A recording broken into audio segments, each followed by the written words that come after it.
Subscribe करिए BK24 study zone को और दबाएं इस बेल आइकन को ताकि हमारे लेटेस्ट वीडियोस आप तक पहुंचे सबसे पहले। नमस्कार दोस्तों, BK24 स्टडी जोन में आप सभी लोग का एक बार फिर से स्वागत है। तो आज के करंट अफेयर्स की इस क्विज़ में हम लोग बात करने वाले हैं करंट अफेयर्स के 10 और महत्वपूर्ण प्रश्नों के बारे में और साथ ही साथ जानेंगे उनके बारे में डिटेल से, जो कि आपके आने वाली सभी परीक्षाओं के लिए काफ़ी महत्वपूर्ण होंगे। ठीक है, चाहे आप बात करिए SSC की, RRB की एग्ज़ाम के लिए बात करिए, या फिर कोई स्टेट PCS वगैरह के एग्ज़ाम होते हैं, या फिर ग्रुप C के कोई एग्ज़ाम क्यों ना हो, करंट अफेयर्स आजकल हर चीज़ में पूछी जाती है। तो करंट अफेयर्स अगर आप डे टू डे पढ़ते हैं तो ये आपके जब आने वाले टाइम में जो भी आप फॉर्म भरेंगे या फिर जो भी पेपर होगा तो उस वक्त आपके लिए ये बर्डन कम हो जाएगा। जो 300 से 500 कहीं कहीं का तो 10-10 नंबर का करंट अफेयर्स पूछा जाता है, तो उन सभी जगहों पर ये आपके लिए काफ़ी हेल्पफुल रहेगा। तो कल की क्विज़ में यानी कि कल की वीडियो में मैंने आपसे एक क्वेश्चन पूछा था और कहा था कि कमेंट करके मुझे उसका आंसर बताइए। आप में से ज़्यादातर लोगों ने उसका आंसर दिया, सही आंसर दिया था। तो चलिए पहले मैं आपको बताता हूँ कि उसका आंसर क्या था, उसके बाद आज का हम पहला क्वेश्चन लेंगे अपना। अगर आप चैनल पर नए हैं तो चैनल को सब्सक्राइब करिए, साथ ही साथ वीडियो को लाइक करिए अगर आपको वीडियो पसंद आती है तो मैंने आपसे क्वेश्चन नंबर 10वां पूछा था कि उड़ीसा सरकार द्वारा हाल ही में प्रारंभ की गई पर्यावरण हितैषी अभियान का क्या नाम है। 4 ऑप्शन दिए थे और इसका जो सही आंसर था वो था ऑप्शन ए वाला, ग्रीन महानदी अभियान। तो ये वाला पॉइंट याद रखिएगा कि ग्रीन महानदी अभियान जो है शुरू किया गया है यहाँ पर उड़ीसा में। तो आप ये चीज़ तो याद रखेंगे, साथ ही साथ ये भी याद रखिएगा कि इसकी जो शुरुआत हुई वो संबलपुर ज़िले में पौधारोपण कर मुख्यमंत्री नवीन पटनायक के द्वारा की गई। तो नवीन पटनायक का नाम भी आपको याद होना चाहिए, कौन यहाँ के वर्तमान मुख्यमंत्री हैं। ठीक है, तो ये तो हो गई बात पिछले क्वेश्चन की। तो चलिए आज की क्विज को शुरू करते हैं। पहला क्वेश्चन हम लेते हैं आज से। तो हमारे करंट अफेयर्स का पहला क्वेश्चन है कि हाल ही में इंस्टाग्राम से कमाई करने वाले अमीरों की सूची में हॉलीवुड की किस अभिनेत्री को प्रथम स्थान प्राप्त हुआ है। और इसका सही आंसर है ऑप्शन ए वाला, काइली जेनर को। तो ये वाला पॉइंट तो याद रखिएगा ही, साथ में ये भी याद रखिएगा कि इनके एक इंस्टाग्राम पोस्ट की कीमत $10 लाख है।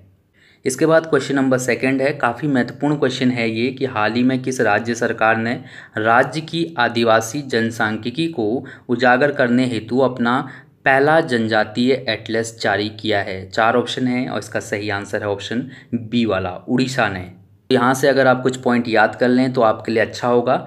ये वाला पॉइंट तो हमको याद रखना है, साथ में ये भी याद रखिएगा कि इस प्रकार उड़ीसा जनजातीय एटलस तैयार करने वाला देश का पहला राज्य बन गया है। इस एटलस में जनसांख्यिकी और सांस्कृतिक गतिविधियों की जानकारी होगी। साथ ही साथ अगर ये चीज़ बी वाला पॉइंट हम देखें 4th वाला, तो जनगणना 2011 के अनुसार उड़ीसा जनजातीय आबादी के मामले में मध्य प्रदेश के बाद दूसरे स्थान पे है ना। यहाँ पर उड़ीसा जो है 2nd स्थान पे है, प्रथम स्थान पे मध्य प्रदेश है जनजातीय आबादी के मामले में। उड़ीसा के जो वर्तमान मुख्यमंत्री हैं, अभी ऊपर भी पढ़ा है हमने, नवीन पटनायक हैं। तो आप इनका नाम भी याद रखिएगा और साथ ही साथ इसमें कुछ पॉइंट हैं जो आपको अच्छे से याद होने चाहिए, ताकि आपके आने वाले टाइम में जो भी एग्जाम होंगे उन पर अगर ये क्वेश्चन आता है तो आपको बिल्कुल भी कन्फ्यूज़ नहीं करेंगे। तो आप यहाँ पर सभी पॉइंट्स को अच्छे से पढ़ लीजिए, याद कर लीजिए। क्वेश्चन 3 वाला है हमारा कि निम्न में से किन 2 भारतीय समाजसेवियों को रमन मैग्सेसे पुरस्कार 2018 के लिए चुना गया है। 4 ऑप्शन है, इसका सही आंसर है ऑप्शन ए वाला, भरत वाटवानी और सोनम वांगचुक को। तो ये वाला पॉइंट तो याद रखना ही है, साथ में ये वाला पॉइंट भी याद रखिएगा कि भरत वाटवानी मानसिक रोग चिकित्सक हैं और ये बेसहारा मानसिक रोगियों के लिए काम करते हैं। साथ ही साथ ये भी याद रखिएगा कि सोनम वांगचुक एक इंजीनियर हैं जो शिक्षा के क्षेत्र में अग्रणीय भूमिका निभा रहे हैं। इन्होंने आर्थिक प्रगति के लिए विज्ञान और संस्कृति का इस्तेमाल करने की पहल की है, जिससे बहुत से लद्दाखी है ये, ठीक है, लद्दाख के युवकों का जीवन स्तर सुधरा है।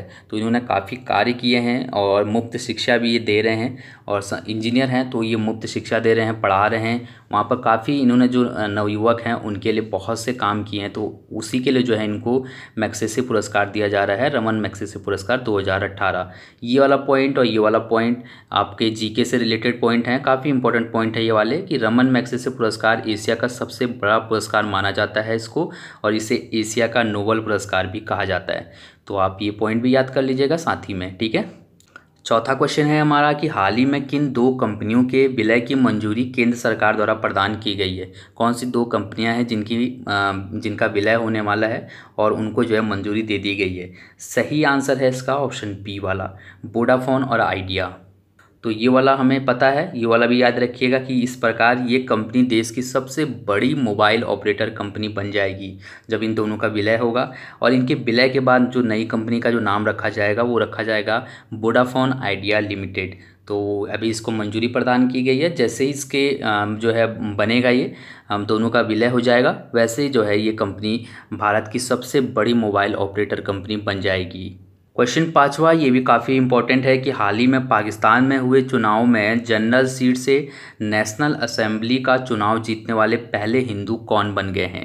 इसका सही आंसर है ऑप्शन ए वाला, डॉक्टर महेश कुमार मलानी। मैं बहुत जल्दी बोल रहा हूँ, अगर आपको टाइम लग रहा है तो वीडियो रोक के आराम से अपना आंसर बताइए, उसके बाद आगे बढ़िए, ठीक है। इनके बारे में थोड़ा बहुत डिटेल से जानते हैं। तो ये चीज़ याद रखिएगा कि ये जो है डॉक्टर महेश कुमार मलानी जो है वो पाकिस्तान में हुए चुनाव में जनरल सीट से नेशनल असेंबली का चुनाव जीतने वाले पहले हिंदू बन गए हैं। और इन्होंने ये चुनाव पीपल्स पार्टी के टिकट पर दक्षिण सिंध प्रांत की थारपरकर सीट से जीता है। तो कहाँ से जीता है, कौन सी सीट से जीता है, कौन सी पार्टी से के टिकट से जीता है, ये सभी आपको पता होने चाहिए।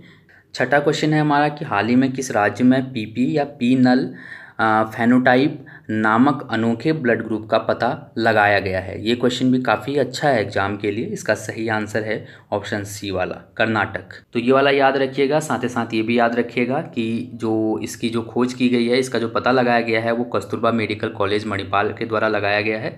और ये जो व्यक्ति है जिसके अंदर जो है ये ब्लड ग्रुप पाया गया है, वो इस प्रकार का भारत का पहला व्यक्ति है जिसमें ये ब्लड ग्रुप पाया गया, यानी कि पी नल फेनोटाइप वाला जो ब्लड ग्रुप है वो पहला ऐसा केस है कि ये जो है भारत में पाया गया है।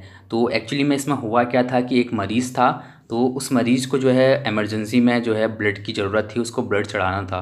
तो जब डॉक्टरों ने पता लगाने के लिए कि इनका ब्लड ग्रुप क्या है, जब ब्लड ग्रुप का सैंपल लेने के लिए जब उसकी जांच की तो पता चला कि इनका जो ब्लड ग्रुप है वो किसी भी ब्लड ग्रुप से मैच नहीं होता। तो जब इसको जो है भेजा गया, लेबोरेटरी भेजा गया, तो वहाँ से ये पता चला कि इनका जो ब्लड ग्रुप है वो पी नल फेनोटाइप नामक एक अनोखा ब्लड ग्रुप है। तो आप इसको याद रखिएगा, ये भारत में इस तरीके का अपने आप में एक पहला केस है। ये क्वेश्चन काफ़ी इंपॉर्टेंट था, इसलिए मैंने थोड़ा बहुत इसके बारे में आपको बताया। आपको इसको अगर थोड़ा बहुत अगर जान लेंगे तो आपको याद करने में थोड़ा आसानी होगी। नेक्स्ट क्वेश्चन हम अपना देखते हैं। सातवां क्वेश्चन है हमारा कि नासा द्वारा सूर्य के अध्ययन के लिए कौन सा मिशन लॉन्च किया जाएगा। 4 ऑप्शन है, इसका सही आंसर है ऑप्शन बी वाला, पार्कर सोलर प्रोब। तो ये वाला पॉइंट याद रखिएगा। साथ ही साथ ये पॉइंट भी याद रखिएगा कि 6 अगस्त को इसको रवाना किया जाएगा। ये सूर्य की कक्षा में 2024 में पहुंचेगा और अगले 1 वर्ष तक वहां पर उसी सूर्य की कक्षा में रह के वहाँ पर सूर्य से संबंधित कई जानकारियाँ जुटाएगा।